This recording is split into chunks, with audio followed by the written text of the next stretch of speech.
The anime begins with a view of a quiet forest, where a man named Tojima is training by punching trees. The reason Toji trains so hard is simple. Ever since he was a kid, he's admired a superhero named Kamen Rider from a TV show. To him, Kamen Rider was a hero unlike any other. His mother would often ask how many times he planned to watch that show, but Tojima would just grin and say, "It's so cool." The show's villain was called Shocker, and Tojima would get completely absorbed, cheering for Kamen Rider to defeat him. He was so glued to the TV that his mom realized she didn't need to worry about him feeling lonely while she was at work. Young Tojima even practiced Kamen Rider's fighting moves himself, shouting that one day he was going to be just like him. Then the story shifts to an incident that took place 23 years ago. A blonde girl named Emily pulls Tojima aside to a private spot at school to confess to him. Sure enough, Tojima happily says he would be glad to go out with her, only for Emily to immediately bow and apologize. He then realizes the entire school is watching and laughing at him. A guy steps out from behind Emily and says that Tojima just has tough luck because, as it turns out,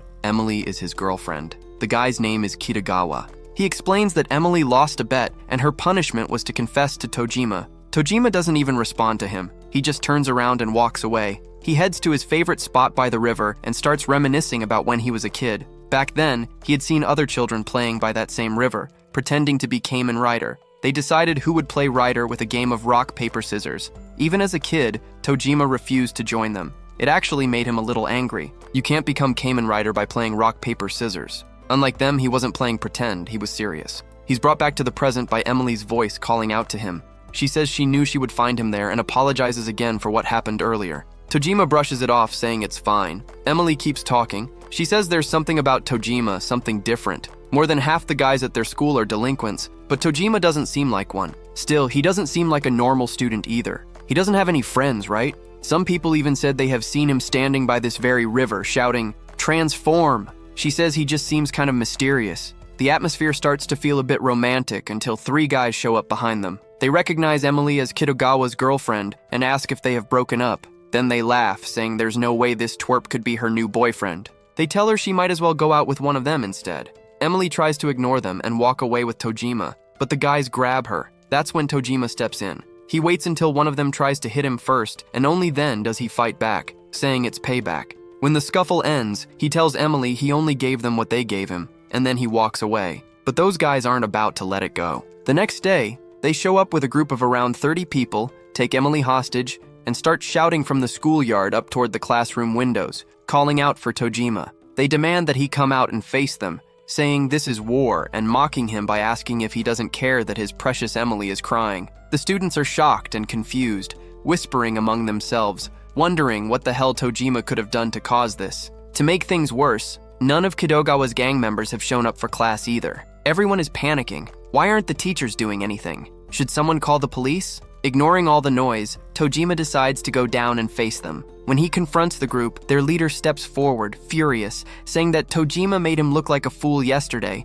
and that he's going to pay for it. Before the fight begins, Tojima speaks up. He tells them that a bunch of school kids fighting each other is not war. They don't have jobs or responsibilities. They are not real members of society. He says it is pathetic that kids who still rely on their parents for food and shelter talk about rising to the top or waging wars against rival schools. If they truly want to fight, they should be fighting against evil. His words only make the gang angrier, and the fight begins. Unsurprisingly, Tojima gets beaten up badly. The delinquents then decide to take Emily with them, saying they're taking her home. Emily, crying, calls out to Tojima, and somehow, that gives him the strength to stand up again. The gang cannot believe he's still able to move. Then, Tojima begins removing his shirt, revealing strange markings all over his abdomen. He says he didn't want to use this power against them, but they have left him no choice. Then he performs the Kamen Rider transformation sequence. At first, the gang is speechless, but soon they start laughing, mocking him for pretending to be a hero after calling them immature. Tojima doesn't care about their words. He attacks and easily defeats them all. From a distance, Kitagawa watches in disbelief. Meanwhile, Emily runs away, terrified, saying Tojima is scary, but Tojima doesn't follow her. The only thought running through his mind is that he shouldn't have transformed. He should only be using that power to fight his true enemy, Shocker. After that, the story returns to the present. Now an adult, Tojima admits that he knows Kamen Rider and Shocker are just characters from a TV show. They don't exist in the real world. No matter how hard he trains, he can't actually become Kamen Rider. Or at least, that's what he tries to convince himself. But then he suddenly snaps, shouting into the air for Shocker to come and kidnap him, to turn him into a cyborg. Right then, a huge bear appears. Instead of being afraid, Tojima just looks disappointed. For a moment, he thought it was a real Shocker monster. He then proceeds to beat the bear in a fight. He explains that at some point he became strong enough to take on a bear, but that still doesn't make him Kamen Rider. After all, he's 40 years old now. We then see him selling all 17 boxes of his Kamen Rider merchandise. He says he did it because the thought of dying alone in a room filled with toys and collectibles, only for strangers to come in and throw them all away, was too much for him to bear. Later, while lying in his room, Tojima sees a news headline claiming that Shocker has appeared. Excited, he looks into it, only to find that it's about a masked convenience store robbery. According to the report, early yesterday, a nearby convenience store was robbed by criminals wearing black ski masks, styled after the villains from the 1970s Kamen Rider show. They even mimicked the Shocker minions' signature screeches as they stormed the store, attacked the clerks, and emptied the register before fleeing. The police released the footage to the public and are now searching for the suspects. Tojima is disappointed. Robbing convenience stores? That's not very Shocker-like at all. But the robberies don't stop. One after another, copycat crimes keep spreading across the country. Tojima hears about them from his co-workers and on the news. According to one of the suspects who was caught, he already owned a ski mask like that, and when he started yelling like the Shocker goons, he said it felt like he actually became stronger, like he could finally do something with his life. The police, in response, announced that they'll increase patrols and raise security levels nationwide. Tojima can't help but think all these copycats are complete idiots. Later, we see him attending a summer festival, something he's always loved since childhood. Meanwhile, a group of delinquents nearby is planning their next Shocker robbery. Their leader tells them the day's job is a simple shakedown. The others complain, saying they don't mind the ski masks, but the whole act is kind of embarrassing. The leader, however, insists he's always liked Shocker more than Kamen Rider. That's why he became a gangster. In his mind, he's the monster, and the rest of them are the combatants. Their attack begins, and they crash through one of the festival stalls where Tojima happens to be. He hesitates at first, unsure what to do, but then he buys a Kamen Rider mask from another stall, determined to stop them. Even so, he struggles to follow through. Overcome with emotion, he starts crying as he declares himself to be Kamen Rider. Then, driven by sheer passion, he charges in and beats the crap out of the gang. The rush he feels is overwhelming. It's everything he ever dreamed of. But as soon as the fight ends and the crowd starts watching him in awe, Tojima runs away, unable to handle the attention. The very next day, a woman is watching the news about the incident while training in her home gym. She's furious, saying she should have been the one to stop the Shocker robbery. Instead, some guy wearing nothing but a Kamen Rider mask stole the spotlight. Who does he think he is? In a quiet classroom, the air is filled with the soft voice of a female teacher named Yuriko. She stands before her students, reading an old and famous poem. The poem, written by a princess, describes a secret romance in a field of purple flowers at sunset. The princess warns her lover not to wave his sleeves at her, fearing the guards might notice their forbidden connection. Yuriko explains the romantic meaning to the class, describing how the prince replied by saying he could never resent someone so beautiful, even if she belonged to another man. One student in particular, a young man named Asano, watches her with intense longing. He is deeply in love with his teacher and hangs on every word she says. When Yuriko calls on him to rephrase the poem in modern language, he becomes a nervous wreck. He stumbles over his words, accidentally revealing his true feelings by saying that he harbors deep feelings for her, even though she is his teacher. Yuriko calmly corrects his interpretation, telling him that the original phrase works just fine on its own, leaving Asano embarrassed by his outburst. Back at home, Asano lets his imagination run wild. He pictures Yuriko as a refined and elegant lady with fancy hobbies. However, the reality of Yuriko's life is very different. She is a high-energy fitness enthusiast who spends her time working out with incredible intensity. She shouts that she is Tackle, a hero from an old television show. She is even frustrated by the local man she saw wearing a cheap mask, feeling that anyone who calls themselves a hero should take it much more seriously. This passion for heroes comes from her childhood. When she was a little girl, she was bullied by some boys and came home crying. Her father, wanting to give her strength, showed her an old show called Kamen Rider. He introduced her to Yuriko Misaki, a female warrior known as Electro Wave Human Tackle. The young Yuriko was amazed to see a woman fighting alongside the main hero. She spent her days practicing the hero's special throws with her stuffed animals. One day, the young Yuriko discovered a videotape of an episode she had never seen before. Episode 30. Her heart broke as she watched Tackle use a final, desperate move called the Ultra Cyclone to defeat a powerful enemy. The hero gave up her life to save the world, leaving the young girl in tears. When her father found her crying, he explained that Tackle was the greatest heroine because she never gave up, no matter how badly she was beaten. He revealed that he named his daughter after that brave warrior, hoping she would grow up to be just as endearing and strong. From that moment on, Yuriko decided she would become the second Tackle. Now 24 years old, Yuriko continues to live by the hero's code while working as a teacher. Meanwhile, a group of criminals is planning a series of robberies. Their leader is a fighter who feels like he doesn't fit into the modern world. He decides to lead his gang in robbing 5 different convenience stores in a row. As these robbers begin their crime spree, Asano finds Yuriko near one of the stores. He is determined to confess his love properly and starts shouting that he likes her over and over again. Yuriko is distracted because she can see the shocker robbers nearby. She wants to stop them, but Asano keeps blocking her path with his repeated confessions. Eventually, Yuriko sees the robbers getting away and can no longer stay on the sidelines. Tojima also arrives on the scene, but he is quickly overwhelmed by emotion and starts crying when he faces the robbers. Yuriko arrives and is disgusted by his cheap-looking costume. She decides it is time to show everyone what a real hero looks like. Right in front of her student, she changes into her professional superhero suit. She hands her bag to a stunned Asano and asks him if he still likes her now that he sees who she truly is. Without waiting for an answer, Yuriko charges into battle. She announces herself as the Electro-Wave Human Tackle. The robbers mock her, making rude comments about her appearance, but they quickly regret it. Yuriko uses her signature move, the Electro-Wave Throw, tossing the criminals through the air with ease. After the fight, she quickly retrieves her bag from Asano. She asks him to keep her identity a secret, and he happily agrees, shouting once more that he loves her. Tojima watches her leave, wondering if she loves the character of Tackle even more than he loves Kamen Rider. The next day, the news is filled with stories about the mysterious woman who defeated the robbers. Yuriko sees the reports at school and feels a sense of pride. However, the criminals are not finished. The leader of the robbers is inspired by the appearance of the heroes.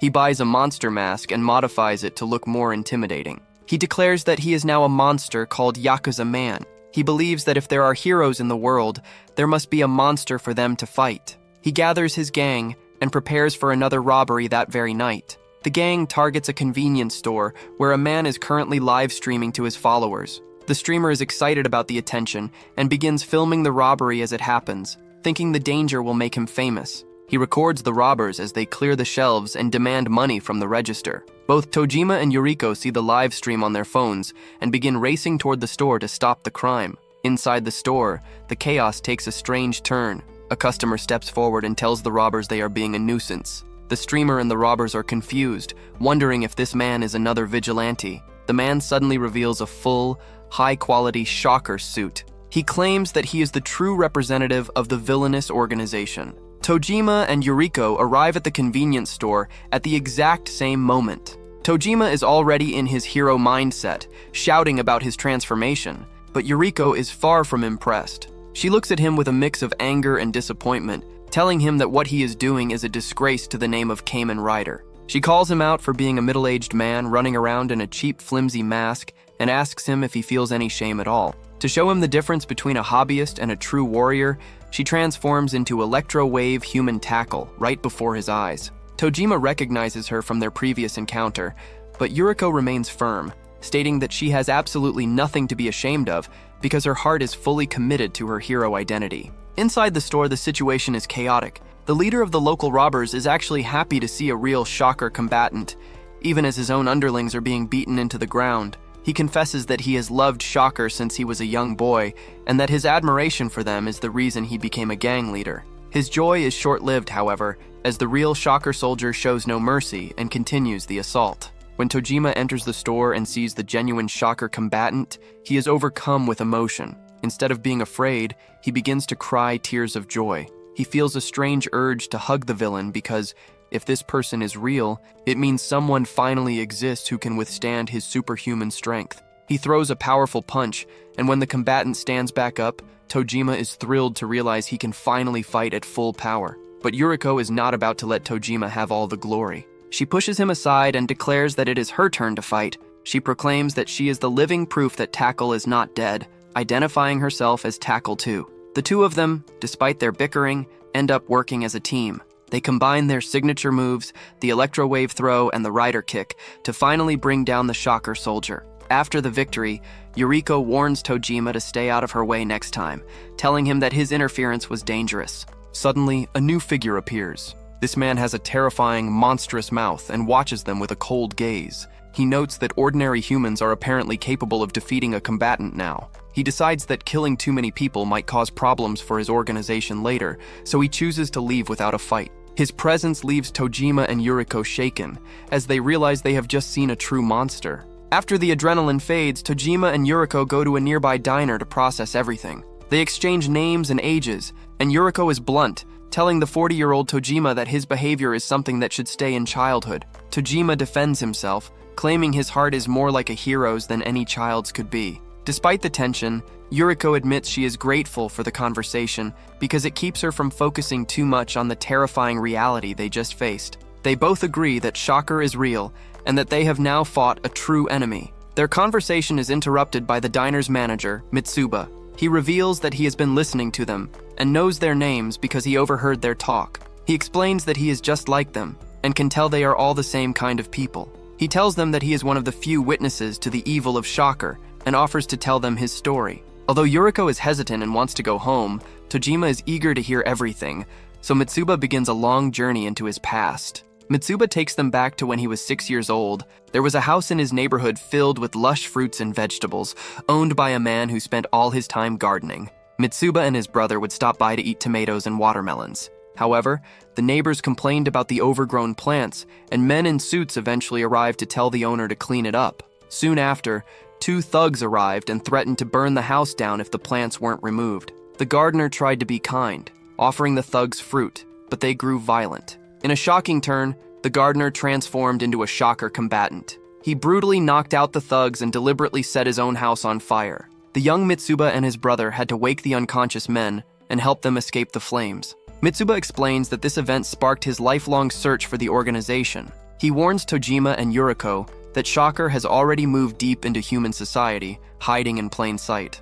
As the night ends, Yuriko agrees to exchange contact information with Tojima, but only for the purpose of sharing intelligence about their enemy. Tojima is overjoyed at the chance to stay in touch. Meanwhile, Mitsuba is confronted by his girlfriend, Yukarisu, who is a waitress at the diner. She is jealous of him talking to Yuriko, but Mitsuba reassures her of his love. To himself, however, he resolves to keep fighting Shocker so he can protect her from the darkness he knows is out there. The next day at school, Asano goes looking for Yuriko, but finds her in a storage room with a student. It is Yukarisu, but with glasses and without her work uniform, she seems like a different person. She speaks to Yuriko in a cold, threatening tone. She admits that she is the reason no other girls ever stay around Mitsuba for long, because she attacks anyone who shows interest in him. The conversation takes a deadly turn when Yukarisu mentions that she loves the feeling of hate turning into love. She mocks Mitsuba for being obsessed with finding Shocker, revealing a terrifying secret. While he is out searching for the organization, he has no idea that his own girlfriend is actually a member of Shocker. With a look of pure malice, she tells Yuriko to die, revealing her true villainous nature.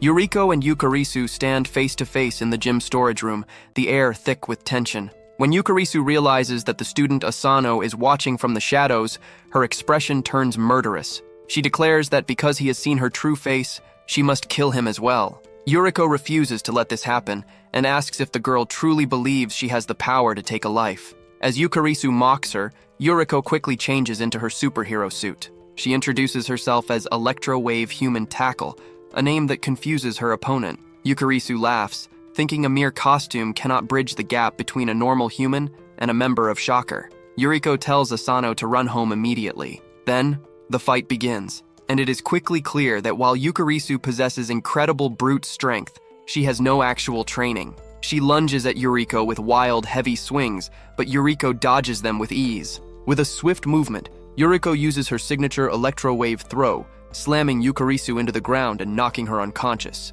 While training, Tojima receives a message on his phone. It is from Yuriko, asking for his help with a serious matter. He meets her, and together they carry the unconscious Yukarisu to find Mitsuba. When they do, Yuriko and Tojima explain the truth. Yukarisu is actually a member of Shocker. Mitsuba is stunned and struggles to believe that the girl he loves is one of his family's greatest enemies. Yuriko notes that he is quite dense for never noticing her secret life. Mitsuba becomes emotional, realizing he needs to explain the rest of his history to show why this hurts so much. He prepares to tell them about the most terrifying part of his life, his encounter with a real monster. Mitsuba describes a summer vacation from his childhood. He and his older brother Ichio were visiting their grandparents' house in the suburbs. Their peaceful evening was ruined when a pair of thieves, a man and a woman, broke in to steal their belongings. The young Ichio tried to fight back, showing great spirit, but the male thief suddenly transformed into a Shocker soldier to overpower the child.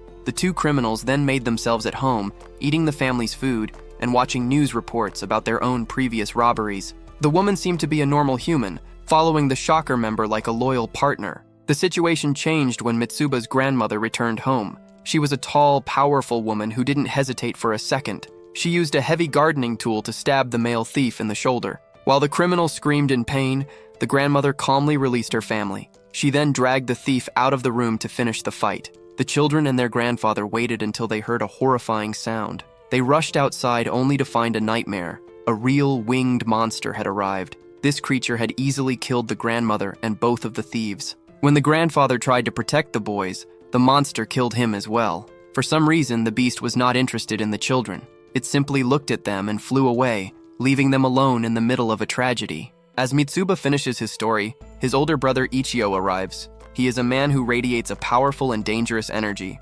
Ichio is immediately suspicious of Yuriko and Tojima, but Tojima is more interested in proving his own worth. The two men begin to argue about who the strongest hero is. Tojima stands by the original Kamen Rider, but Ichio claims that V3 is the greatest. Ichio reveals that since the day his grandparents died, he has given up his humanity to seek revenge. He claims his very soul has become V3. To prove his point, he challenges Tojima to a fight. Ichio is a master of martial arts, and his technique is far superior to Tojima's self-taught style. He manages to throw Tojima to the ground, explaining that V3 possesses the combined power of the first two riders. Yuriko tries to step in to fight next, but Tojima stubbornly refuses her help, so Yuriko quickly changes back into her schoolteacher clothes. That distracts Ichio for just a moment, allowing Tojima to land a heavy punch. The two men continue to trade blows, with Tojima using his massive power to block Ichio's strongest kicks. Ichio realizes that Tojima has a soul just like his own, and finds the battle interesting. In the middle of the fighting, Yukarisu finally wakes up. When Ichio sees her in her Shocker form, he immediately moves to kill her. However, Mitsuba jumps in the way to protect her. Ichio is furious and demands to know why his brother would defend a monster. Mitsuba says that even if she is in Shocker, she is still his girlfriend. Yukarisu is deeply touched by Mitsuba's loyalty. She asks him to say it one more time, and when he does, she kisses him in front of everyone. However, the romance is short-lived. Yukarisu explains that her mission was to monitor people who knew about Shocker and to kill them if they found allies. She uses her powers to summon help, and suddenly several people nearby reveal themselves to be hidden Shocker members. They gather around, ready to attack. With tears in her eyes, Yukarisu says she loves Mitsuba, but she cannot let him live. The battle begins, and Yukarisu watches in absolute horror as the trio, Yuriko, Tojima, and Ichio, move with a level of speed and precision that seems impossible for normal people. Yukarisu is completely stunned. Even though these three are only human, they have just completely wiped out an entire squad of Shocker soldiers. As the dust settles, Ichio stands tall, his cold gaze shifting to Yukarisu. He points out that she is the only one left standing and prepares to deal with her. But Mitsuba immediately jumps in the way. Mitsuba begs his brother for a moment to speak with her, but Ichio is in no mood for patience. He demands an answer right now regarding Mitsuba's intentions. He asks his younger brother if he actually plans to marry this Shocker combatant. The question catches everyone off guard. To Ichio, there is no middle ground in a relationship.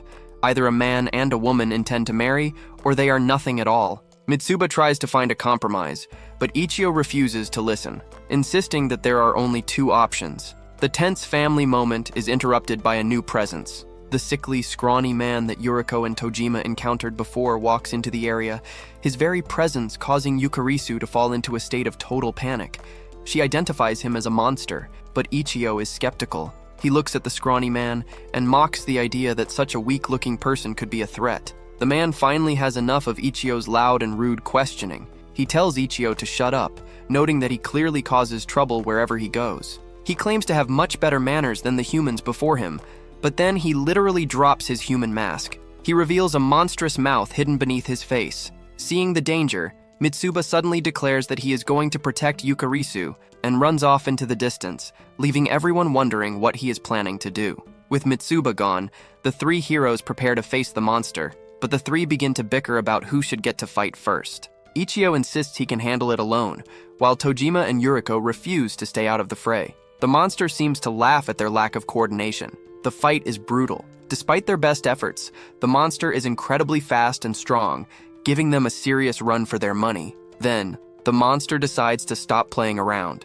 He peels away the rest of his human face to reveal his true form, the Spider-Man. He warns them that since they are giving him no choice, he is going to take the initiative and take their heads off. Just as the Spider-Man prepares to strike, a strong wire suddenly wraps around his body, trapping him. Everyone looks around in confusion until they see Mitsuba standing nearby, dressed in a new outfit. Tojima immediately recognizes the costume. He explains that Mitsuba has become Riderman, the fourth rider who famously partnered with V3.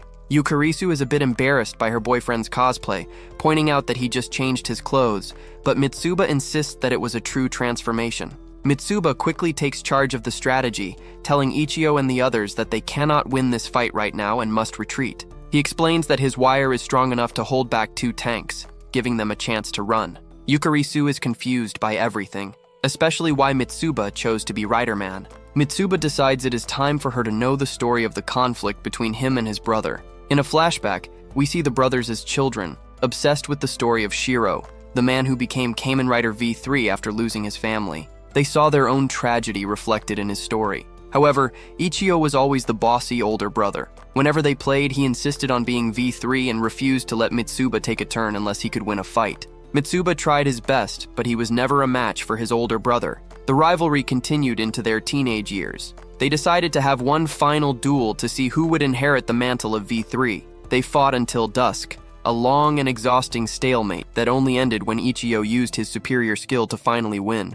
Mitsuba begged for a chance to be the hero just once, but Ichio declared that he was the one more devoted to the cause. As a kindness, Ichio broke Mitsuba's arm with a powerful chop. Back at home, Ichio explained his reasoning. He told Mitsuba that as the younger brother, he was destined to be the partner, Riderman. He pointed out that the original Riderman lost his arm, and by breaking Mitsuba's arm, he was making him a perfect match for the hero. He chose the left arm because Mitsuba is right-handed, which he considered a sign of his brotherly love. Though Mitsuba punched him as payback, he eventually grew to appreciate the gesture. He realized that while the other riders are cyborgs, Riderman is a human who uses his brains and gadgets to fight, which makes him the best hero in Mitsuba's eyes. Mitsuba is proud of his homemade gadgets, but the Spider-Man has a different plan. Using a form of mental manipulation, the monster orders Yukarisu to kill her boyfriend. Under the trance, Yukarisu begins to rain heavy punches on Mitsuba. The others try to help, but Mitsuba tells them to stay back, insisting that this is a private matter between him and his girlfriend. As the blows land, Mitsuba shouts out his true feelings. He apologizes for not giving a real answer to Ichio's question earlier. He tells Yukarisu that even if she is a member of Shocker, his love for her is unchanging. He asks her to marry him. The sincerity of his words breaks the monster's mind control. Yukarisu stops her assault, her eyes filling with tears of joy as she accepts his proposal and tells him she loves him too. Seeing that, the Spider-Man easily breaks the ropes that were binding him and undergoes one final horrifying transformation. His body grows and shifts until he is no longer a man-shaped creature, but a massive, terrifying monster. The heroes look on in awe and fear as they realize the true battle is only just beginning. Without warning, the monster lunges forward, aiming a lethal strike at Mitsuba. Seeing the danger, Yukarisu throws herself in front of him, bracing her body to absorb the impact of the creature's massive fist. The force of the blow is overwhelming. She is sent flying backward into the others, and the entire group is scattered across the ground from the sheer power of the collision. The monster stands still for a moment, expressing its genuine shock that a female combatant would actually betray their organization. It seems to find the idea of such a betrayal almost impossible to believe. As the heroes slowly pull themselves up from the dirt, a chaotic argument breaks out. Every one of them wants to be the one to face the threat. The air is thick with desperation and the desire to protect one another. However, the atmosphere shifts when Tojima moves to the front of the group. He speaks with a calm but intense conviction, recalling a specific moment from the 13th episode of the original Kamen Rider series. He describes how the hero was initially defeated by a foe, but after rigorous training, returned to face an entire army of revived monsters. He explains that the hero did not hesitate or give up even an inch of ground, instead rushing headlong into the fray alone. Tojima declares that was the exact moment he decided he wanted to be a hero, and because a true Kamen Rider never retreats, he will not back down now. With a surge of adrenaline, Tojima lunges at the monster. He puts all his weight and training into a single, powerful blow, shouting the name of the iconic Rider Punch. The strike connects perfectly, knocking the massive creature to the ground. His friends watch in utter disbelief, amazed that he actually managed to land such a hit. Even the monster is stunned, wondering what kind of person it is actually fighting. The commotion attracts the attention of nearby pedestrians who stop to watch, curiously asking if someone is filming a movie. Fearing that the secret existence of the Shocker organization will be exposed to the public, the monster decides to retreat. It fires a strange substance at its own defeated combatants, causing them to dissolve into nothingness before it vanishes. The bystanders, seeing nothing left but a group of strange people, simply continue their walk, leaving Tojima to weep tears of pure joy at his successful heroic moment. Looking to celebrate their survival, Ichio leads the group through the city streets to a local establishment called Futaba's Pub. They are greeted at the entrance by Futaba, who turns out to be the sister of Ichio and Mitsuba. The group is surprised by the connection, but the warm family reunion they might have expected quickly turns into a shouting match. Futaba is visibly angry to see her brother and immediately asks why he is there. Ichio tries to act casual, claiming he chose the place because he wanted to see her, but Futaba is having none of it. She reminds him that she has already banned him from the pub and tells him to leave. Mitsuba has to step in to act as a peacemaker. He promises to keep an eye on his older brother and reminds Futaba that they have guests with them. Reluctantly, Futaba agrees to let them stay on the condition that they drink quietly in a private room. She warns them that if there is any trouble, they will regret it. Once they are settled inside with their drinks, the mood lightens slightly. Ichio praises Tojima for his impressive punch, and Tojima humbly admits it was the best one he has ever thrown, feeling that all his hard work has finally yielded results. Suddenly, Ichio changes the subject to something far more serious. He announces that they should begin a wedding ceremony for Mitsuba and Yukarisu right then and there. The group is stunned by the suddenness of the suggestion, wondering if a pub is really the right place for such a significant event. Ichio ignores their confusion and begins to act as the official for the marriage, thanking everyone for gathering to celebrate his brother's union. Futaba bursts into the room to tell them to keep their voices down, but Ichio insists she stay and watch as her brother gets married. Mitsuba takes the floor to express his gratitude to his friends. He admits that while the ceremony is happening much sooner than he expected due to his brother's pushiness, he feels he will be grateful for it by the next day. However, he points out a major unresolved issue. While he has proposed to Yukarisu and knows they have feelings for each other, she never actually gave him a formal answer. He turns to her and asks once more if she will marry him. Instead of speaking, Yukarisu leans in and kisses him, signaling her clear acceptance. The room erupts in congratulations, though Futaba remains skeptical, wondering if people can really get married just by doing that. The guests begin to introduce themselves to her properly. Yuriko reveals that she is a high school teacher who also goes by the name Tackle, and Tojima proudly identifies himself as Kamen Rider. When it is Yukarisu's turn, she explains her complicated history as a Shocker combatant. She admits she isn't entirely sure how she ended up in the organization, but her job was to monitor people who knew too much about them. She shares the story of how she and Mitsuba started their relationship. She approached him at his workplace and asked if he would go out with her. He agreed immediately, which surprised her because of how simple and easy the interaction was. However, Mitsuba was the one who felt worried, telling her that she would probably get bored with him quite quickly. Despite his fears, the opposite happened. Mitsuba would spend hours talking passionately about the details of the Kamen Rider shows, specifically focusing on the character of Riderman. Even though he warned her that his explanations could take 6 hours, she found herself falling in love with the way he spoke so fervently about his heroes. She believes that his passion was actually strong enough to reverse the brainwashing she had undergone. However, she expresses deep fear that the organization will come to kill her for her betrayal. Mitsuba firmly promises to protect her, but Futaba finds the entire situation completely insane. The celebration takes a dark turn when Ichio asks Futaba to say something nice to congratulate the couple. Instead, Futaba snaps and begins hitting Ichio.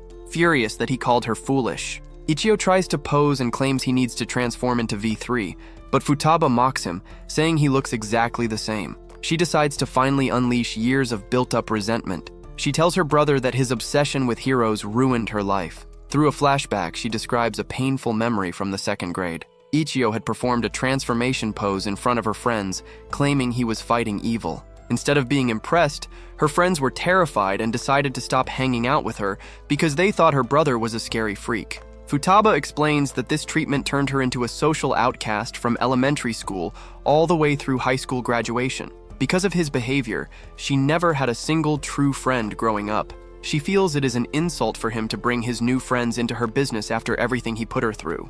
Mitsuba eventually tells her to stop, and Futaba softens for a moment, telling her younger brother that she really is happy for him. But as she looks at Ichio, her anger returns. She tells him she is finished with his nonsense, but before she leaves, she screams at them to finally order some food for the table. The group eventually settles into a planning session, with Yukarisu officially joining their cause. She declares that as long as she is with Mitsuba, she is willing to fight the organization that once controlled her. Ichio is satisfied, noting that the heroes have finally assembled to take the fight to their enemies. In a different part of the city, a high-stakes meeting takes place between two powerful mafia bosses. They have just completed a massive deal involving a large amount of money and are looking for a way to celebrate. One of the bosses, Matsu, suggests a form of authentic entertainment. He proposes that they have their men fight each other one-on-one to see who is truly the strongest. He offers a reward of 1 million yen to anyone who can win, which immediately excites the younger gangsters in the room. Matsu calls for a man named Nakao.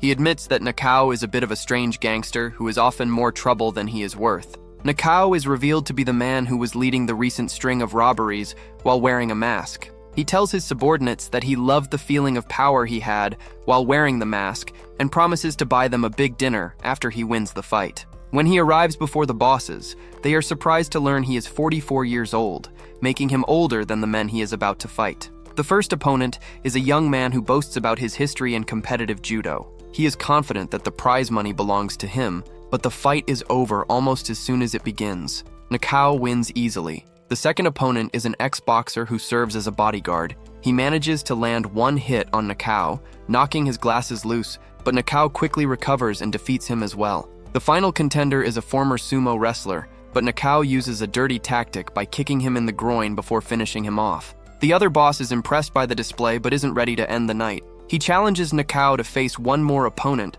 offering a staggering 5 million yen if he can win. He describes this final fighter as being completely invincible. As the man walks into the room, he is introduced as Kumoda. Kumoda is the human form of the very same monster that the heroes were fighting at the start of the night. The atmosphere in the meeting room is thick with tension as Matsu looks at Kumoda with deep skepticism. He questions the claim that this man is invincible and asks for Nakao's opinion on the matter. Nakao watches the newcomer closely, sensing an aura that is not exactly bloodlust, but suggests Kumoda is a man who knows exactly what he is doing. Before any more words can be exchanged, the silence is shattered by the sudden sound of gunshots ringing out from outside the room. The doors burst open as a group of armed men storm inside. Without hesitation, they open fire, killing both of the mafia bosses instantly. They even turn their weapons on Kumoda, riddling him with bullets. Nakao reacts with fury, shouting for his subordinates to take their fallen boss and escape while they still can.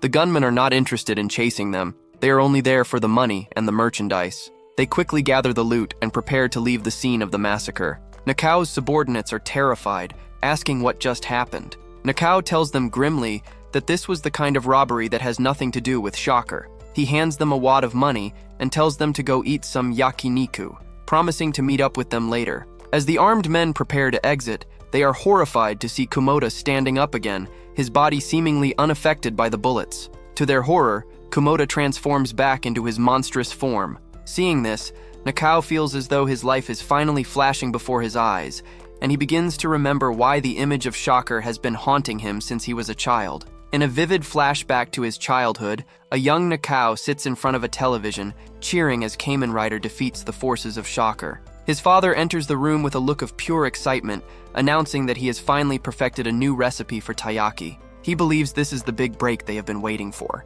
He offers a sample to his son, who finds the treat absolutely delicious. His father explains the secret. He used a special cream puff dough, and a custom-made mold that cost him over 1,000,000 yen. The dough is thin and crispy, filled to the brim with incredibly smooth red bean paste. The father calls his creation the super stuffed red bean taiyaki. He describes the experience of eating it as a sweet moment with a princess of red beans. He is hopeful that if the business succeeds, Nakao's mother might even come back to them. He promises to buy Nakao all the Kamen Rider transformation toys he wants. He even shares his new catchphrase, "Life is like red bean paste because you have to enjoy it from one end to the other." However, the reality is much harsher. They spend days operating a food truck, but they fail to sell a single thing. One night, the father returns home with a heavy heart. Nakao proudly shows his father a Kamen Rider mask he made himself, but his father has devastating news. He says he is giving up on the taiyaki business to move in with a wealthy, older woman. This woman soon arrives, mockingly calling the father her new dog. The father explains that this is the only way to pay off his massive debts and tells Nakao he must go live with his grandfather. Nakao cries out, begging his father to stay, but he is left behind. Days later, in the countryside, Nakao watches other children playing a game of Kamen Rider. When they ask him to play, they assume he wants to be the hero, but Nakao surprises them by declaring that he wants to be Shocker, because there is no such thing as a superhero. He cries as he tells them that his father tried his hardest and did everything right, yet no one helped them in the end. He decides that by being Shocker, he will be strong enough to survive on his own without needing anyone else. Returning to the present, the monster holds Nakao suspended high in the air, with its arm plunged entirely through his abdomen. In his final moments of consciousness, Nakao looks at the creature and realizes it is a true Shocker monster. Instead of fighting it, he begs for the chance to join the organization. While this is happening, his underlings are at a restaurant, happily stuffing themselves with yakiniku just as he ordered. They briefly wonder if their leader is okay, but they quickly get distracted by the delicious meat and decide that their only option is to keep eating until he shows up. Sometime later, Nakao wakes up on a park bench. He is shocked to find himself alive, especially since his clothes are soaked in blood, yet he has no visible wounds. He makes his way to the restaurant to find his men finishing their massive meal. They are stunned to see him covered in blood but appearing perfectly healthy. Nakao admits that he is fine, though he has a hard time remembering exactly what happened after the fight. When the bill arrives, it comes to nearly 300,000 yen. Nakao pays the tab and tells the waitress to keep the change. He scolds his men for eating so much, but he realizes that there aren't many benefits to working for someone like him anyway. His men insist that they are just happy to work for him, a sentiment that Nakao finds heartwarming but a bit ridiculous. Then, Nakao suddenly and accidentally transforms into a Shocker combatant. His men are amazed, shouting that he has actually become a part of the organization. Nakao finds that he can control the transformation perfectly, switching back and forth at will. He realizes that his childhood dream has technically come true. His men are delighted by his new appearance and super strength. They even ask him to carry them, and he easily picks up all three of them in his arms, though he admits it is a little tiring. The mood becomes more serious as they discuss the future of their gang. With their boss dead, the organization is likely to dissolve. Nakao tells his men that they should try to live as normal civilians from now on because they are still young and can start over. He warns them that sometimes things just end, and that's the way of the world. However, his men refuse to leave his side, vowing to follow him wherever he goes next. While they talk, one of the men gives Nakao a snack he bought nearby. As soon as he tastes it, Nakao is hit with a wave of nostalgia. He asks where it came from and sees a food truck nearby that looks exactly like the one his father used to own. He spots an old man operating the truck, but the man is currently being threatened by a group of thugs. Nakao steps in to defend the old man. The thugs recognize him as a legendary fighter from the Matsu gang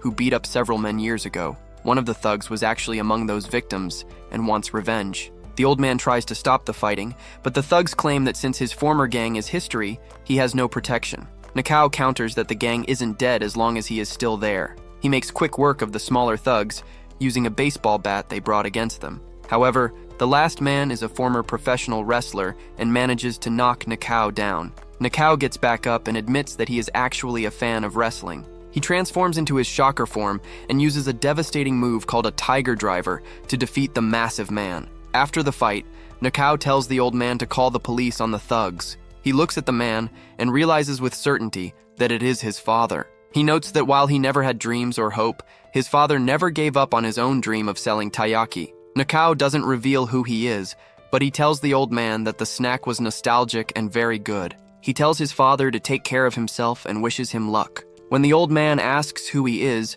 Nakao simply says he is a shocker combatant who is passing through. Later, the group of heroes led by Tojima reads the news about the incident. The headlines scream about a shocker hero appearing to save a food truck from attackers. The heroes are completely outraged by the idea, refusing to believe for a moment that such a thing could ever exist.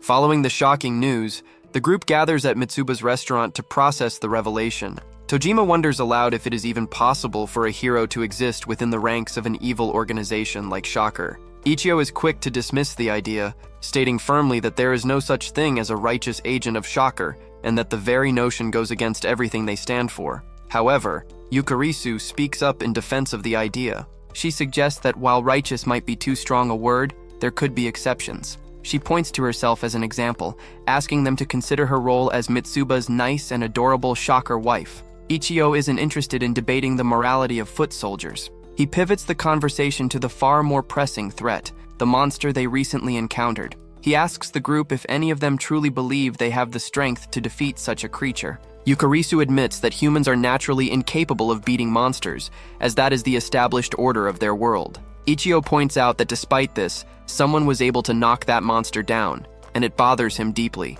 He looks at Tojima and declares that he still intends to defeat him, noting that their previous duel was never properly finished. To settle who is the strongest and to prepare for the coming threats, Ichio proposes a tournament. He asks the group what a common rider does when faced with a powerful enemy, and everyone shouts in unison that a rider trains. Satisfied with the answer, Ichio sets a plan in motion. He tells them that they will spend the next 10 days training individually before reconvening to decide who among the 5 of them is the strongest. While Yukarisu is baffled by how quickly she was roped into a competitive fight, the others agree that pushing their limits is the only way to eventually handle the monsters. Mitsuba explains to her that by competing against one another, they can refine their skills and ideally reach a level where they can protect the world. As they leave the restaurant, Ichio bids them farewell, promising to see them in 10 days. Tojima admires Ichio's bicycle, which Ichio proudly calls his Hurricane. He explains that he took the mask from a toy bike he had as a child and attached it to the front,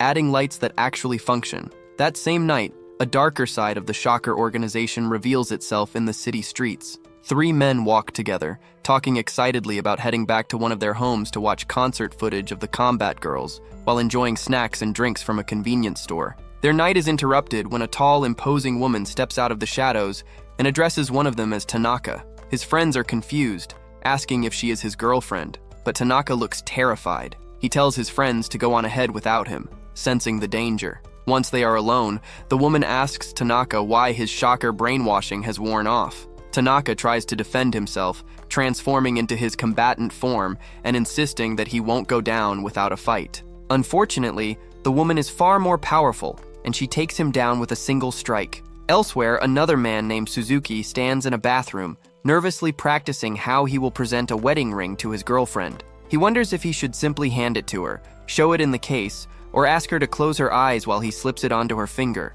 The tall woman appears behind him as well, identifying him as another combatant whose mind control has failed. Like Tanaka, Suzuki transforms to fight back, but he is quickly beaten.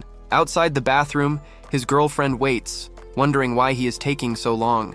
A third man named Takagi walks through the street carrying a birthday cake and a present for his child. He is talking to his daughter on the phone when the tall woman confronts him. Takagi reveals that he has heard rumors of a purge against combatants who regain their free will. The woman is surprised that a lowly combatant could be married with children and living in a suburban house. Takagi tells her that having a family is a much tougher challenge than world conquest, especially with the burden of home loans. When she asks why he is no longer brainwashed, he explains that it is because he experienced love. He tells her it is a shame she doesn't understand it, as it is the true source of happiness. He challenges her, stating that a combatant's strength is a reflection of how strong they were as humans. He reveals that he was a member of the Foreign Legion before joining Shocker, and he proves his words by actually overpowering the woman in combat. He declares that he has a family to protect, and that his love makes him strong enough to even take on a monster. However, his boast is cut short when the Batman monster appears above him and crushes his head instantly.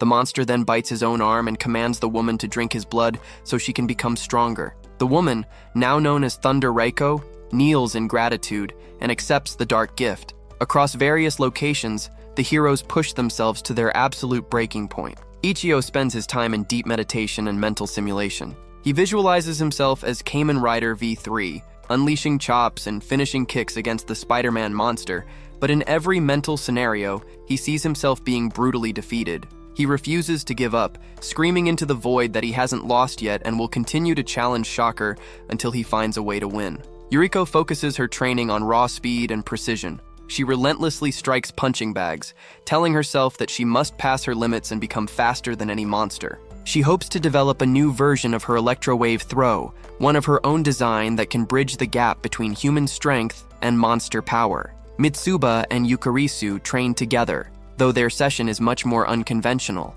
Mitsuba focuses on his Aikido, using fluid movements to ensure that Yukarisu cannot land a single hit on him. He explains that since he cannot match a monster in raw strength, he must ensure that not a single blow ever connects. Yukarisu asks about his cassette arms, and he tells her he will save those for the real monsters. In this tournament, he wants to prove himself using the martial arts he has spent years perfecting. Yukarisu finds his dedication inspiring and declares that Riderman is the strongest because he can kiss her. She catches him off guard with a kiss, leaving Mitsuba ecstatic but technically defeated in her eyes. He wonders why he didn't choose a mask that covered his entire face as he deals with the overwhelming power of her affection. Deep in the woods, Tojima returns to the place where he first tested his strength. He reflects on his 40 years of living a quiet, mundane life and how strange it feels for things to have turned so dramatic. The bear he fought previously emerges from the trees, and Tojima asks if it would like to spar again, noting that there are no hard feelings even if one of them dies. Tojima transforms into his rider persona and begins the duel. The bear is terrified, realizing that Tojima isn't a normal human at all. As Tojima prepares a rider kick, the bear's primal instincts take over. It flops onto its back in a position of total submission to signal its defeat. Despite the surrender, Tojima's momentum carries him forward, and he kicks the bear in the belly anyway. Tojima thanks the bear for the help, while the bear silently vows never to spar with him again. 10 days pass, and the group travels for 3 hours by bus and train to reach Ichio's home. Mitsuba explains that his brother lives a self-sufficient life, growing his own food, and shunning modern technology like cell phones or cars. When they arrive, Ichio reveals that he has prepared a ring for their tournament. Yuriko points out that it just looks like a patch of dirt in his yard, but Ichio insists it is sufficient, having used a borrowed roller from a middle school to smooth it out. Ichio organizes the tournament by having everyone draw numbered sticks to determine the bracket. Tojima finds himself matched against Ichio, and both men are eager to settle their score. However, Yukarisu causes a scene when she realizes she is supposed to fight her husband, Mitsuba. She refuses to lay a hand on him, questioning why they have to have a tournament at all. Ichio explains that the matchups are just a formality to push them into battle, much like ordering a beer at the start of a party. He declares that he will win, and then accept challenges from everyone until no one is left standing. The group eventually agrees to reshuffle the bracket to accommodate Yukarisu's demands. She says she will fight anyone except Mitsuba until the very end, as she wants to see him fight desperately to reach the finals before she takes him down with a kiss. Ichio agrees to the change, deciding that Tojima will face Yukarisu in the first round instead. Yuriko wonders why they bothered drawing lots in the first place if the rules were going to be changed so easily. Ichio tells Tojima that he will see him in the final match, but first, he must face his own brother, Mitsuba. As Tojima and Yukarisu step into the dirt ring for the first battle, Yuriko prepares herself, determined that regardless of the brackets, she will be the one to emerge as the winner. Tojima stands with a look of intense, almost desperate excitement. He tells the young woman that he is genuinely thrilled to have this opportunity to fight her, as she is an actual member of the Shocker organization. In response, Yukarisu playfully warns him not to fall in love with her during their struggle. The mood shifts when Tojima becomes visibly nervous. He begins to stutter,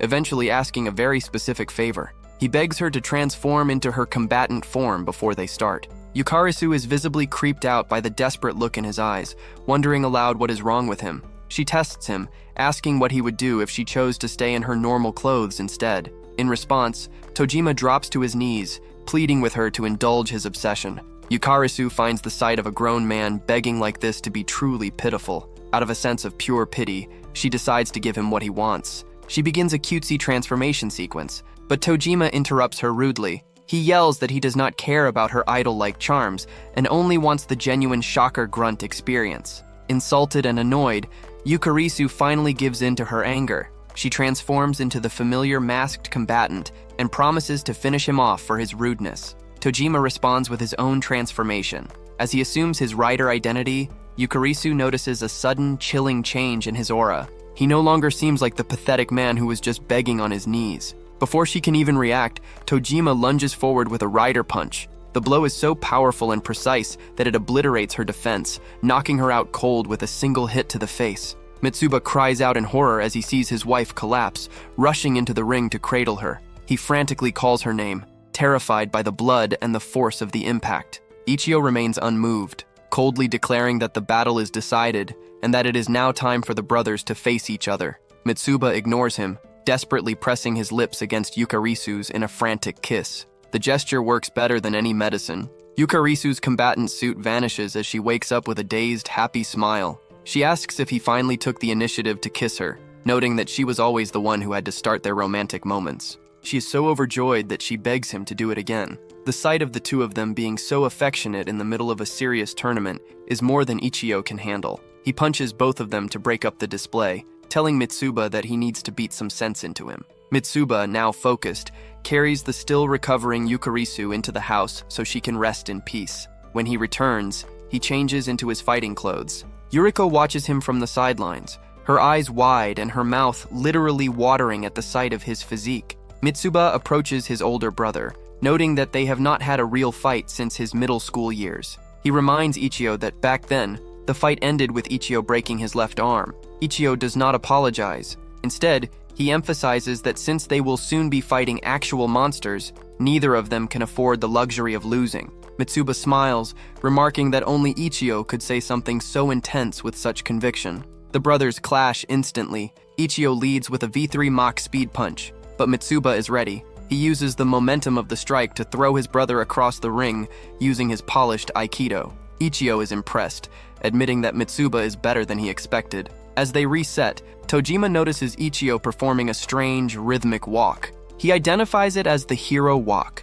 a specific way of gauging distance used by Showa-era riders. He realizes that Ichio is trying to embody the character of V3 even in his basic movements. Inside Mitsuba's mind, memories of their childhood come flooding back. He remembers learning Aikido specifically to defeat Ichio because he wanted to be the coolest and strongest hero himself. He recalls a day when a young Ichio promised that if Mitsuba could beat him, he could earn the title of V3. Mitsuba failed that day, and Ichio dubbed him Riderman instead. At first, Mitsuba hated the identity. He thought the costume was strange and disliked that the mask left his mouth exposed, making him feel vulnerable. But as the fight continues in the present, Mitsuba realizes how much he has come to love being Riderman. He thinks about how Riderman was a tragic hero, a man who was not a full cyborg like the others, yet still sacrificed his life to save Japan. The thought of Riderman's bravery gives Mitsuba goosebumps and brings tears to his eyes. He decides that Riderman is the best of all the heroes because of that human heart. Even Yuriko, who usually cringes at their dramatic poses,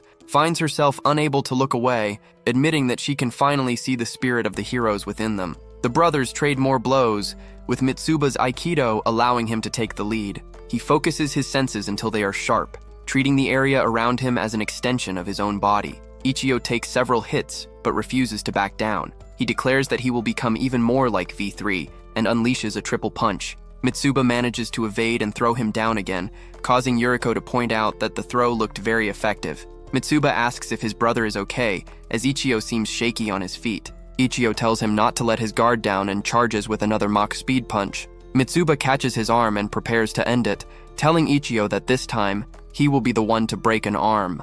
However, Ichio calls him a fool, telling him he should have struck sooner. He delivers an electric heat chop. Even though Mitsuba blocks it, he feels a strange, crushing damage radiating through his entire body. He is shocked, wondering when Ichio learned the internal strikes of Baguajang. Ichio doesn't even know what that is. He has simply reached that level of power by trying to mimic V3 as perfectly as possible. Ichio demands that Mitsuba show him more of his rider spirit, shouting that Mitsuba doesn't have enough of the hero in him yet. Mitsuba, moved to tears, remembers the final words of Riderman as he sacrificed himself. He calls out to his brother and charges. Both men land a devastating punch to each other's faces simultaneously. Ichio mocks him, asking if that is all the fourth rider has to offer. In response, Mitsuba sheds his outer clothes and delivers a final, desperate rider kick. Ichio is knocked out cold. Tojima watches from the side, weeping openly as he witnesses the underdog Riderman finally claim a victory. As Ichio slowly wakes up, he acknowledges that Mitsuba truly beat him. Yukarisu joins them, asking if her husband won, and proceeds to mock Ichio for his loss. Ichio ignores her teasing and tells Mitsuba that he is now a proper rider. Mitsuba thanks him, but Yukarisu is confused. She wonders how they are even deciding who is a proper hero, declaring that she wants to be one along with her husband. Ichio bluntly tells her that she is already a proper member of Shocker, which she realizes is true. She reflects on the irony of being the only genuine Shocker agent present, yet losing so quickly. The tournament moves forward as Tojima and Yuriko step into the ring. They both perform their transformations, assuming the roles of Kamen Rider and Tackle. Yukarisu scoffs at Yuriko, noting that she does not even use her full title during her sequence. However, Ichio corrects her with a serious expression. He tells the Shocker agent that she lacks insight. He explains that the two people standing before them in the dirt ring are, without any shadow of a doubt, the true embodiments of Kamen Rider and Tackle.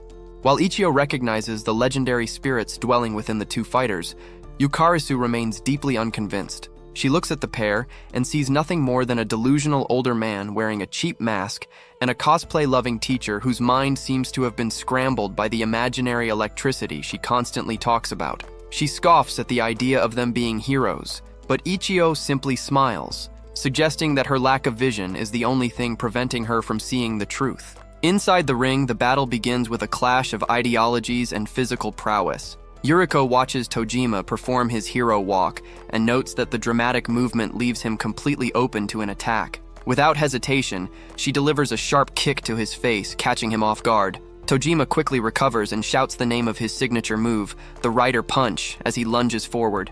Yuriko manages to dodge the blow just in time, but she feels the terrifying pressure of the wind as his fist passes her. She realizes that a single clean hit from him would be enough to end the fight instantly, especially after seeing him knock down a superhuman Spider-Man earlier. Watching from the sidelines, Mitsuba is awestruck by Tojima's raw power. He explains that Tojima's punching strength far exceeds any normal human or even a standard martial artist. It is not a matter of internal energy or explosive techniques like Fajin. Rather, it is something much deeper. Mitsuba concludes that the source of this incredible strength is Tojima's overwhelming love for Kamen Rider, a passion that exceeds all logic and reason. Realizing this makes Mitsuba feel a surge of gratitude toward Ichio, understanding now that his brother likely lost his own match on purpose to help Mitsuba grasp the true power of a hero's heart. The intensity of the duel continues to climb as Yuriko slips past another powerful strike. She acknowledges that the man she is fighting truly embodies the spirit of Kamen Rider, but she refuses to back down. She reminds herself that she is the Electro-Wave human, Tackle, and that she cannot afford to lose her dignity in this arena. As they trade blows, Yukarisu's skepticism begins to waver. The sheer conviction in their movement starts to manifest a heroic aura that even the Shocker agent can no longer ignore. She finally admits that she can see the legendary figures standing in the dirt. Tojima's strength seems to grow with every passing second, which leaves his spectators in a state of shock. Ichio tells Mitsuba that they cannot allow Tojima to outshine them, as the man's resilience is becoming almost supernatural. Yuriko, feeling the weight of his heavy attacks even when she blocks them, finds herself pushed to her emotional limit. She thinks back to the original Tackle, the heroine who sacrificed her life in battle and was never saved by the lead hero. The weight of this childhood trauma bubbles to the surface, and Yuriko suddenly turns toward the distant mountains and begins to cry. She screams out her frustrations, demanding to know why the hero stronger didn't save Tackle when she needed him most. She calls the fictional hero a jerk, finally releasing a burden she has carried since she was 6 years old. After clearing her chest of this long-held grief, she says that she is now a completely different woman. She challenges Tojima to bring his best, her eyes burning with a new kind of fire. Yuriko unleashes her ultimate electro-wave throw, slamming Tojima into the ground with incredible force. Mitsuba wonders if the match is finally over, but Tojima stands back up almost immediately. Yuriko is stunned that he is already back on his feet and begins to question if her attack did any damage at all. She tries to follow up with a heavy kick and a knee strike using her full body weight, but Tojima remains unfazed. He catches her in midair and throws her down with a raw, unrefined strength that defies martial arts logic. Yukarisu notes that he might be even tougher than a modified member of Shocker, but Ichio corrects her, stating that he keeps getting up because that is simply what a Kamen Rider does. The fight becomes a game of survival for Yuriko. She realizes that Tojima's style is terrifyingly simple, and that her only hope is to avoid every single one of his punches while landing a mountain of her own. She compares the situation to a difficult video game where one single mistake means instant defeat.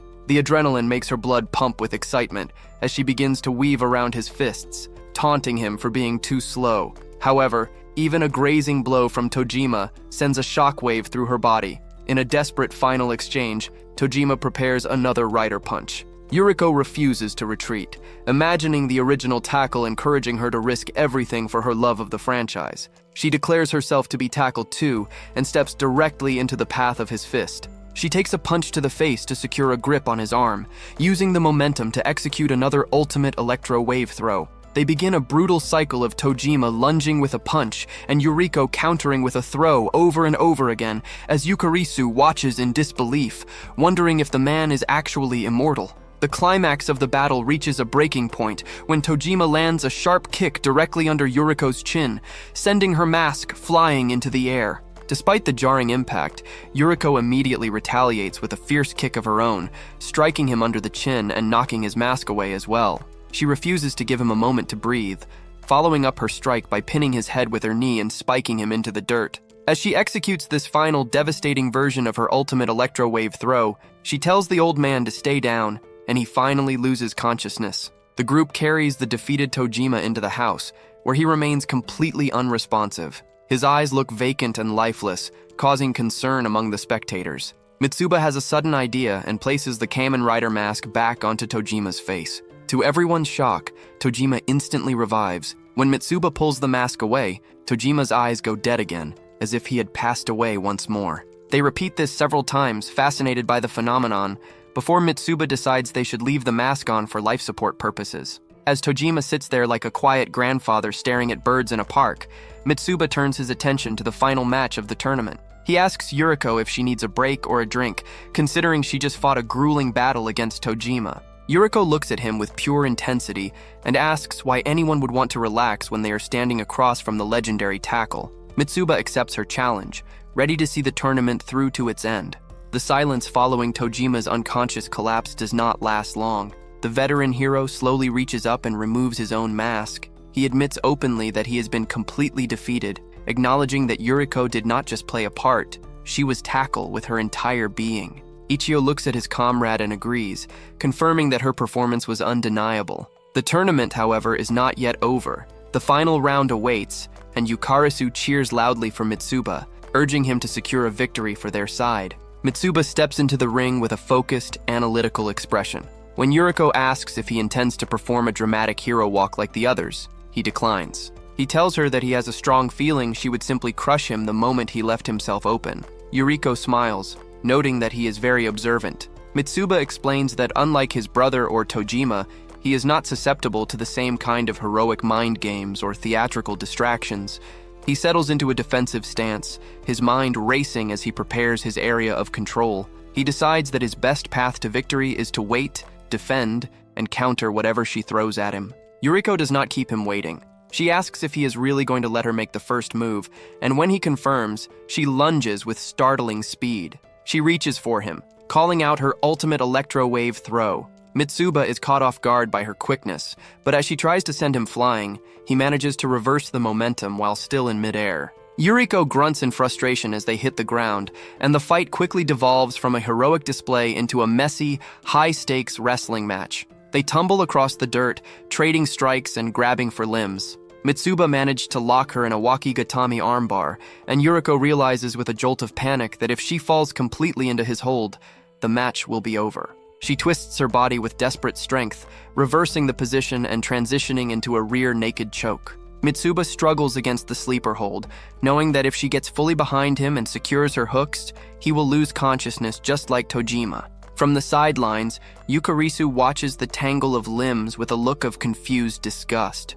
She remarks that they look less like legendary heroes and more like a pair of dogs playing in the dirt. She adds a nervous hope that this isn't some sort of strange romantic encounter. Ichio, however, watches with a scholar's intensity. He admits he had no idea their battle would become so raw and unrefined. He describes it as a clash between pure technique and sheer grit. Yuriko, sensing Mitsuba's stubborn defense, shifts her grip into a painful face lock, cranking his head back with all her might. At that exact moment, The injuries Mitsuba sustained in his earlier fight against Ichio begin to flare up. The pain in his face becomes unbearable, and he realizes he is reaching his limit. Yukarisu screams for him to hold on, begging him not to lose. In a desperate move to slip out of the face lock, Mitsuba is forced to pull his head back so hard that his mask slides off. Yuriko watches the mask hit the dirt and tells him it is a shame. She informs him that he no longer stands a chance because his transformation has ended along with his mask.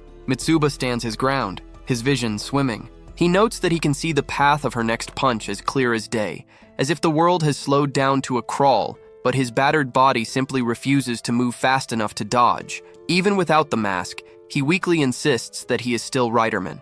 Yuriko is unmoved. She tells him he is wrong and steps in to finish him. Yukarisu, desperate to save him, tries to transform and intervene, calling Yuriko names as she charges, but she is too slow. Yuriko delivers a final, decisive kick that knocks Mitsuba out cold. Before Yukarisu can even reach them, Yuriko swings around and knocks her unconscious as well. Yuriko stands alone amidst the fallen fighters, her breath coming in ragged gasps. She looks at the bodies of the 3 people she just defeated and realizes only one opponent remains. She turns her gaze toward Ichio and challenges him to take her on. Ichio, rather than being intimidated, looks at her with love in his eyes. He is completely smitten by her strength and the raw power of her spirit. He rushes toward her and tells her that he loves her right before she delivers a crushing kick to his head. The blow sends him crashing to the floor, knocking him out cold instantly. Yuriko raises her arm in triumph, shouting to the sky that she has won. She has beaten everyone and proven that Tackle is the strongest of them all.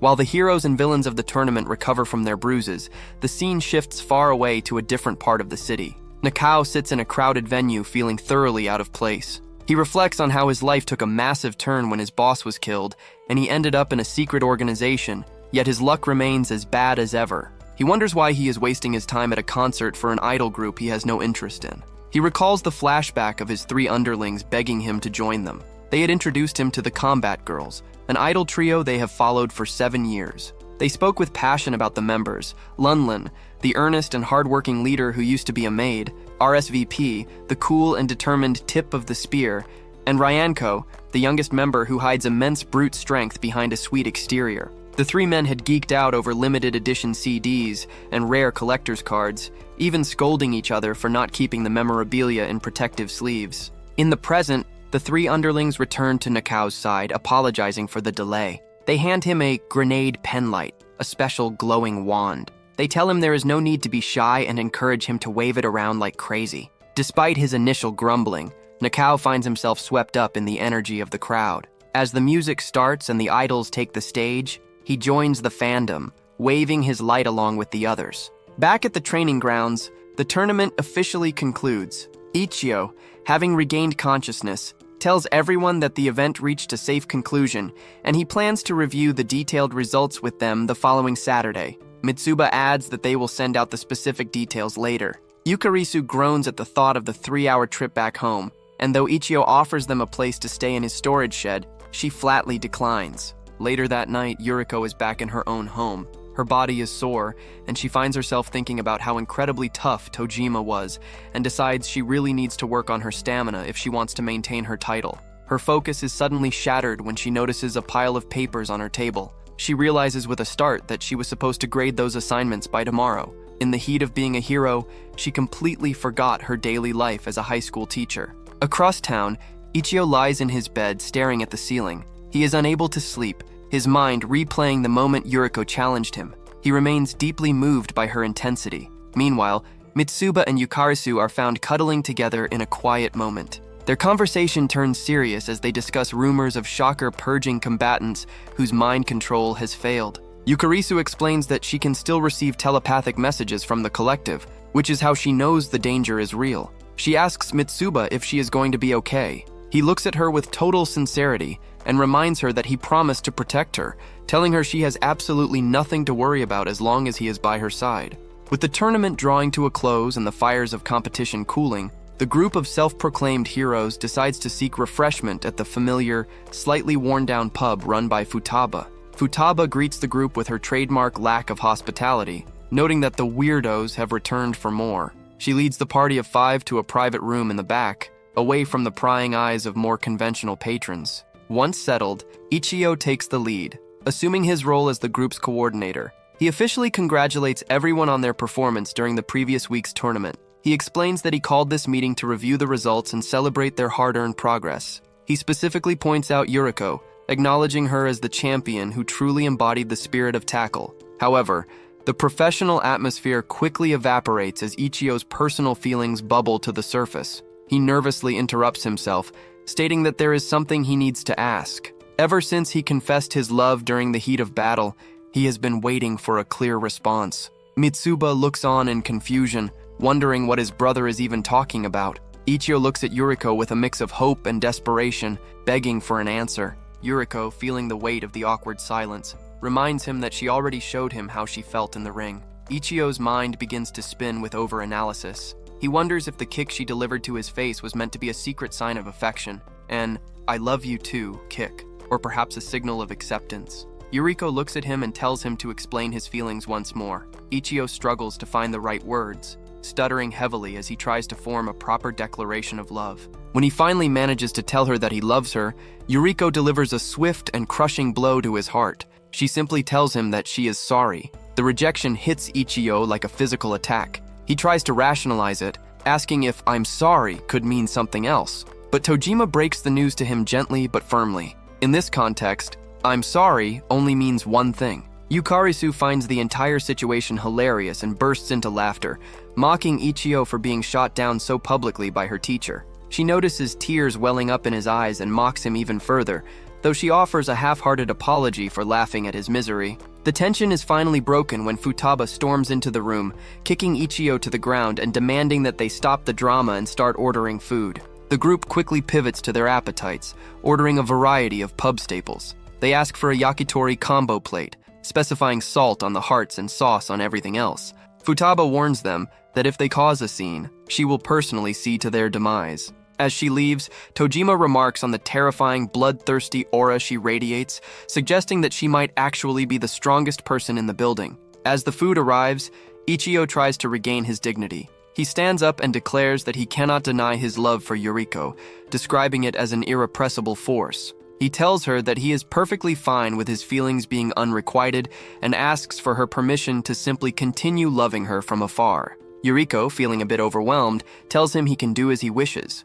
This strange declaration confuses Yukarisu, who wonders why anyone would make such a fuss over a one-sided crush. Mitsuba, ever the philosopher, notes that people are free to love whoever they choose. Ichio's praise for Yuriko takes an even more eccentric turn as he explains that he has never met a woman as passionate or as powerful as her. He specifically points out that her willingness to show her underwear during her high-flying kicks is a sign of boldness and incredible spirit. Yukarisu immediately notes that he probably shouldn't have said that part out loud. Yuriko, however, takes it in stride. She explains that in the history of tokusatsu heroines, the character of Tackle was known for a fighting style that frequently revealed her panties, so she is simply being faithful to the original source material. Ichio thanks her for her dedication, while Yukarisu begs the group to stop talking about underwear altogether. The atmosphere becomes a mix of emotions. Ichio and Tojima start to feel the effects of the alcohol, Yuriko hides her embarrassment behind her drink, and Mitsuba and Yukarisu share a quiet, affectionate moment. However, the peace is shattered when Yukarisu's instincts flare up. She stands up, sensing a familiar presence nearby, the unmistakable aura of Shocker. In another part of the pub, Nakao and his 3 loyal underlings are celebrating their successful trip to the Combat Girls Idol show. They toast to the group's upcoming arena gig, and the underlings are thrilled to see that Nakao is finally becoming a fan. Nakao is hesitant to admit it, but he seems to enjoy the camaraderie. Suddenly, a strange feeling washes over him. Both he and Yukarisu leave their respective tables and meet in the hallway. Yukarisu immediately recognizes him as a member of Shocker and assumes he has been sent to eliminate her for her defection. She transforms into her Shocker gear and attacks him without warning. Nakao, caught off guard, is forced to transform as well to defend himself. He realizes she is a fellow combatant and wonders why she is attacking him. Yukarisu is convinced that there must be a monster nearby directing him, but Nakao has no idea what she is talking about. He proves to be an incredibly strong fighter, quickly gaining the upper hand and beating her back. Before the fight can escalate, Futaba appears and delivers a massive head kick to Nakao, reminding everyone that she does not tolerate trouble in her establishment. She slaps Yukarisu for good measure and asks if this serious getup is some kind of joke. She realizes Nakao is another one of her brother's eccentric friends. As the rest of the hero group spills into the hallway, a chaotic series of transformations takes place. In a confined space, they all shout their names: Kamen Rider, Tackle, Riderman, and V3. Futaba interrupts the dramatic display to give them a harsh reality check. She asks each of them their age, revealing a group of adults ranging from 24 to 44 years old. She calls them worse than grade schoolers and demands that they clean up their mess and pay for the repairs to her door. The heroes feel the sting of her words, but Nakao remains defiant. He explains that he isn't playing at being a villain, he is the real deal. Nakao reveals that he is a rogue combatant who is no longer brainwashed or taking orders from anyone.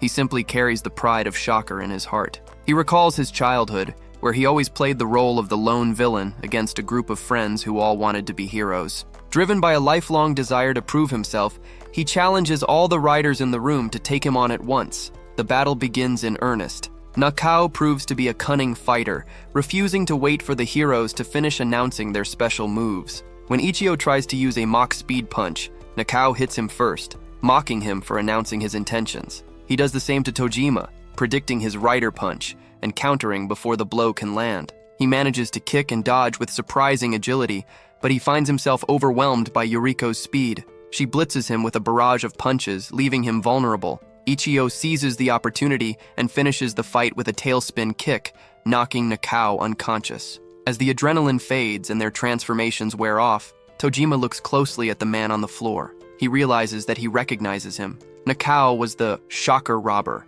from a previous incident they had encountered. Back at their table, Nakao's 3 underlings remain completely oblivious to the brawl in the hallway. They assume Nakao is simply taking a long time in the bathroom and joke about him being constipated. They order another round of beers from Futaba. Meanwhile, far away from the pub, the Bat Monster and the Spider Monster meet in the shadows. The Bat Monster greets his old comrade, noting that it has been a long time, while the Spider Monster comments on his partner's flair for making a dramatic entrance.